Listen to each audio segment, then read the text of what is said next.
Heroes and History. Toni Morrison, A National Treasure, by Lynn Schaefer. Read to you by Carol Brigham. Chloe.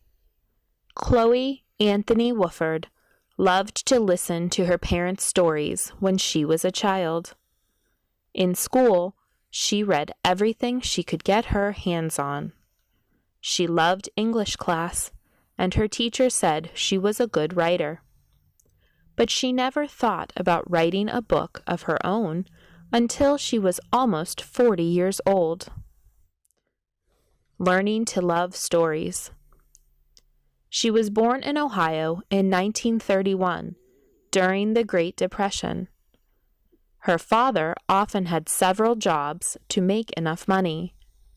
Her mother cleaned houses. Chloe started working after school at age 12 to help her family. Even though her family was poor, her childhood was happy.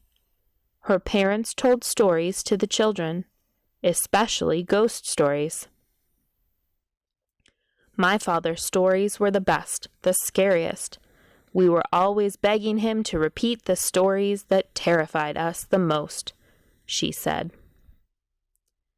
Her grandparents taught her about her family history and African American heritage.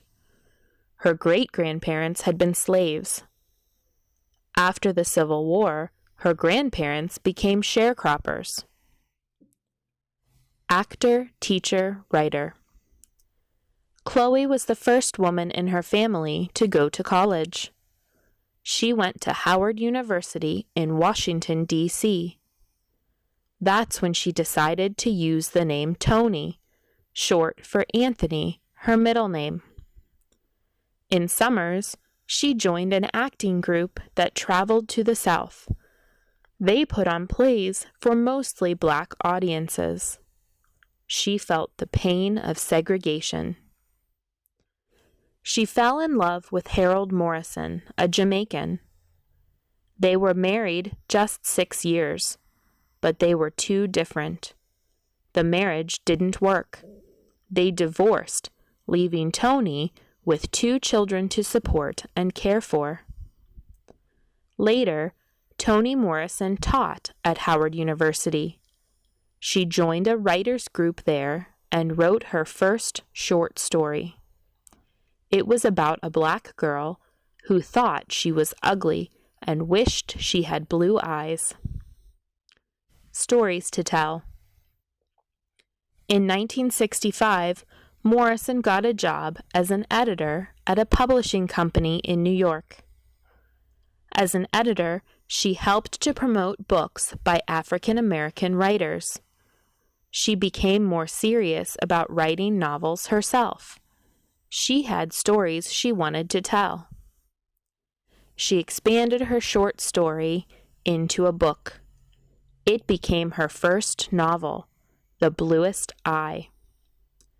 Morrison went on to write 11 novels. She wrote poems, plays, children's books, and nonfiction books. Many of her works were about the experiences of African Americans in white society. Her 5th novel, Beloved, was a great success. It was on the New York Times bestseller list for almost a year. Toni Morrison didn't like to be called a Black writer.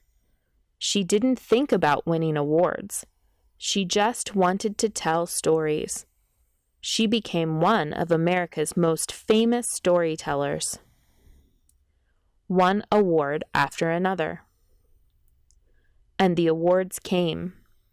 In 1988, Morrison won the Pulitzer Prize for Fiction. In 1993, she won the Nobel Prize for Literature. In 1998, Oprah Winfrey produced Beloved as a powerful, emotional movie. In 2012, President Barack Obama gave Morrison the highest honor for an American civilian, the Presidential Medal of Freedom. He called her a national treasure. In her last years, Morrison was in a great deal of pain and couldn't walk or stand. She got around in a wheelchair, but when she wrote, she didn't feel any pain. "Writing protects me from pain," she said.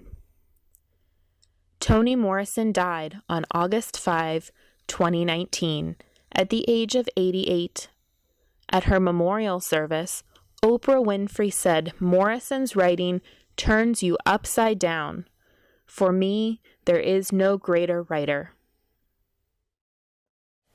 To subscribe to Easy English News, or for more information about our free supplementary materials and other works by Elizabeth Clare, visit us at our website, elizabethclare.com.